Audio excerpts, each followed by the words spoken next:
Assalamualaikum warahmatullahi wabarakatuh. Alhamdulillahirabbil alamin. Wassalatu wassalamu ala asyrafil anbiya'i wal mursalin wa ala alihi wa sahbihi ajma'in. Amma ba'd. Alhamdulillah, hari ini kita akan belajar satu tajuk dalam pendidikan Islam tahun 2, beristinja. Beristinja. Baik. Kita tengok apa maksud istinja. Apa itu beristinja? Beristinja ialah membersihkan qabul dan dubur dengan menggunakan air mutlak atau benda-benda kesat. Beristinja ni maksudnya kita membersihkan kemaluan kita dengan menggunakan air ataupun benda-benda kesat setelah kita membuang air kecil atau air besar. Tengok info di bawah ni. Beristinja itu selepas membuang air kecil atau air besar. Istilah lain ialah qada hajat. Qada hajat. Baik, seterusnya. Sebab dan tujuan beristinja.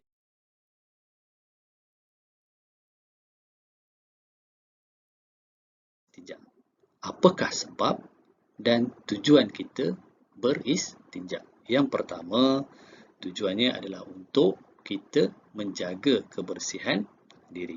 Wajib menjaga kebersihan diri. Selepas kita buang air besar, selepas kita buang air kecil, wajib untuk kita basuh dengan air mutlak.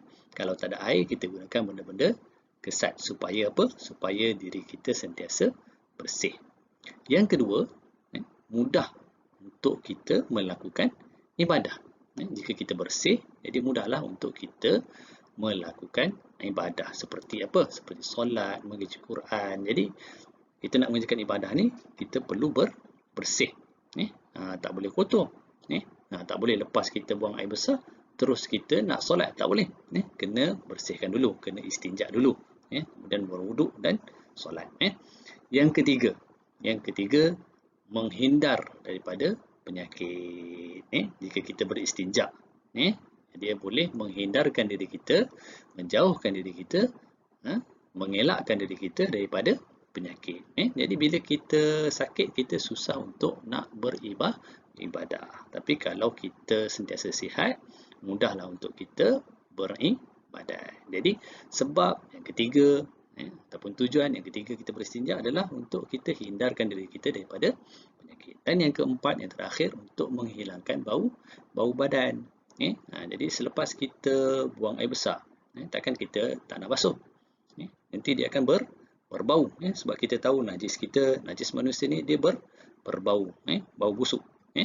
Jadi yang keempat, sebab dan tujuan kita beristinja adalah untuk kita menghilangkan bau badan kita. Najis manusia berbau sangat kuat dan busuk.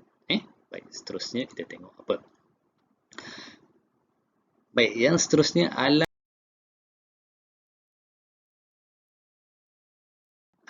untuk beristinja. Ni ada dua alat untuk beristinja. Yang pertama, air mutlak. Air mutlak. Kemudian adalah bahagian-bahagian air mutlaknya. Dan yang kedua, benda-benda kesat. Benda-benda kesat. Yang pertama, kita tengok air mutlak. Air hujan, air mutlak. Air salji. Air salji. Air laut. Air sungai. Air embun. Air perigi.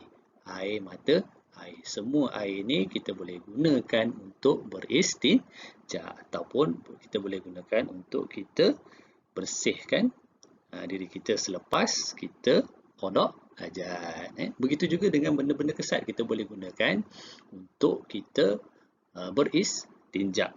Apabila tak ada air, kita boleh gunakan benda-benda kesat. Contohnya batu-batu kecil yang kesat dan tak tajam. Daun-daun kering. Daun kering kita boleh gunakan untuk beristinja.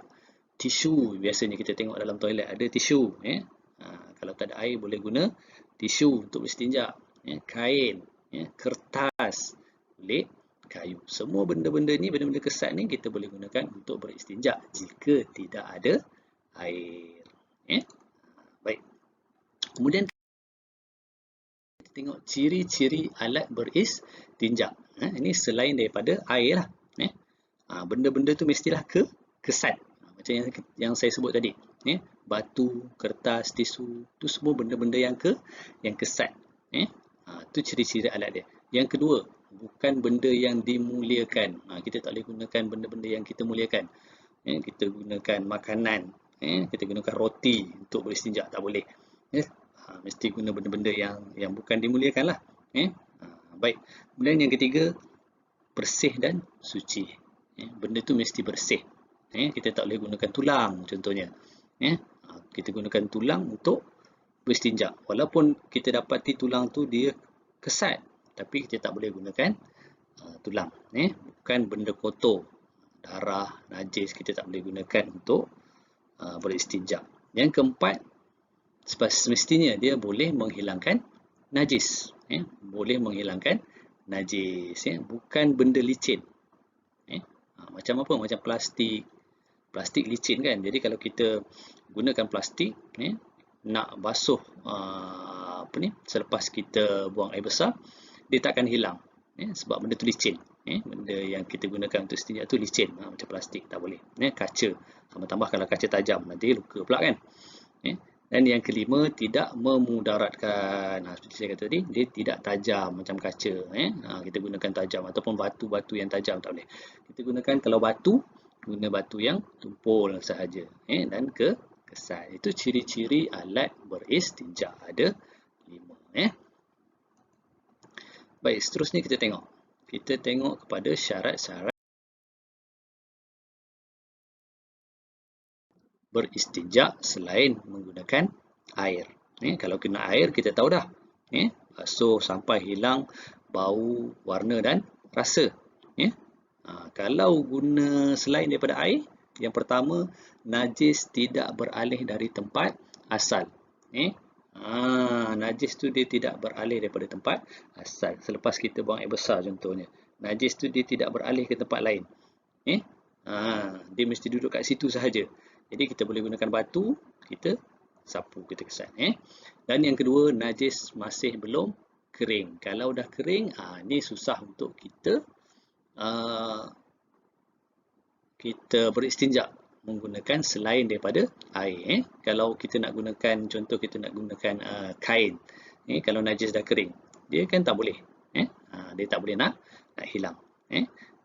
Baik, walau bagaimanapun beristinja menggunakan air adalah lebih afdal, lebih utama. Maksudnya kalau ada air, guna air. Jangan kita hari ni nak istinja guna tisu lah.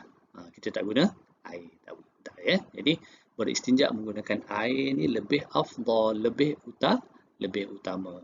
Cara beristinja yang lebih afdal macam mana? Guna benda kesat sebelum guna air. Kita buang dulu. Contohnya kita kesat guna tisu dulu, lepas tu kita guna air. Itu cara istinja yang lebih afdal, lebih utama. Baik, seterusnya kita tengok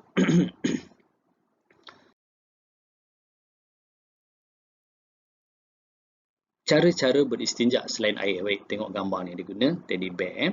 Sapu, kubul dan dubur dengan benda kesat. Ada berapa kita tengok ada ni? 1, 2, kemudian dia pegang satu lagi, ada 3 batu. Dia gunakan 3 batu untuk dia beristinja selain menggunakan air. Dia guna batu. Ni contoh dia guna batu. Sapu, kubul dan dubur dengan benda kesat dia sapu. Sapu dengan 3 kali sapuan. Maksudnya kita gunakan batu tu, kita sapu dia dengan 3 kali sapu. Dan setiap sapuan guna benda kesat baru. Tadi kan ada 3 kan. Maksudnya kalau batu ni pun kita seboleh-bolehnya kata boleh guna seketul batu yang ada 3 permukaan yang berbeza. Maksudnya kalau batu tu ada 3 permukaan yang berbeza, kita boleh gunakan 3 permukaan tu. Tapi bila kita nak pegang tu masalah. Tapi kalau kita guna 3 butir batu, 3 biji batu, dia mudah. Kita kesat satu, ambil lagi, kesat, dan ambil lagi yang ketiga, kita sapu. Itu kita cara beristinja menggunakan selain daripada air. Sama juga kita guna tisu. Contoh guna 3 tisu. Sapu yang pertama, buang. Sapu yang kedua, buang. Sapu yang ketiga, buang tisunya. Guna 3, 4, 5 pun tak ada masalah. Baik. Seterusnya.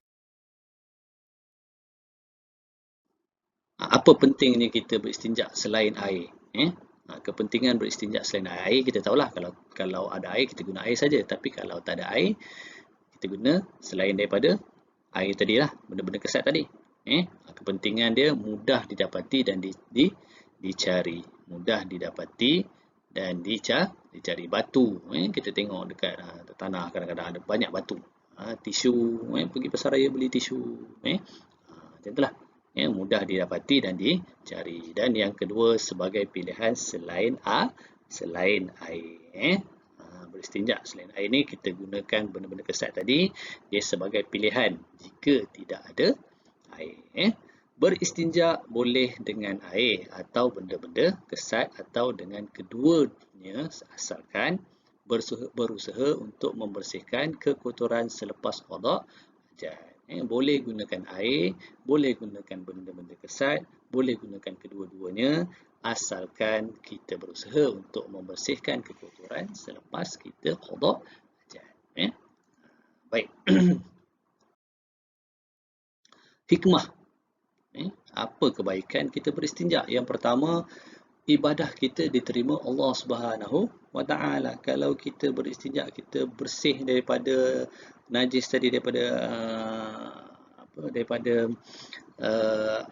air besar, air kecil tadi kan. Ibadah kita diterima oleh Allah Subhanahu wa Ta'ala. Tapi kalau kita kotor, kita beribadah, macam mana ibadah kita nak diterima? Yang kedua, kesihatan tubuh badan akan terjamin. Jadi kesihatan kita akan terjamin kalau kita bersih. Yang ketiga, membezakan manusia dengan haiwan. Manusia selepas qada hajat, selepas buang air besar, selepas buang air kecil, kita akan beristinja. Tetapi haiwan, dia buang-buang macam tu saja, tidak beristinja. Itu membezakan manusia dengan haiwan. Yang keempat, menjadi contoh kepada masyarakat. Kita bersih, kita adalah orang yang menjadi contoh kepada masyarakat. Tengok, oh dia ni bagus, bersih. Baik. Yang kelima, disayangi rakan-rakan dan guru. Bila kita bersih, kita wangi, kita tak busuk, kita akan disayangi, disenangi oleh rakan-rakan kita. Tapi kalau kita kotor, kita berbau, rakan-rakan kita pun tak suka pada kita, tak suka duduk dekat dengan kita. Dan yang keenam, Allah suka orang yang bersih dan Allah sayang kita. Allah suka orang yang bersih. Nabi pun suka orang yang bersih. Baik. Oh, itu saja, sekian daripada saya.